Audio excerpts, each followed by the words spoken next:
สวยๆเช่นดอกไม้ในสวนผักจะเป็นที่สวนดอกไม้หน้าบ้านบ้างแล้วก็สวนดอกไม้หลังบ้านด้วยค่ะ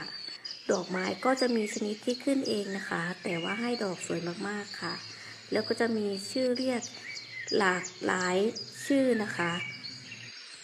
ดอกไม้บางชนิดที่ขึ้นเองตามธรรมชาติบางทีเราเห็นว่าเขาสวย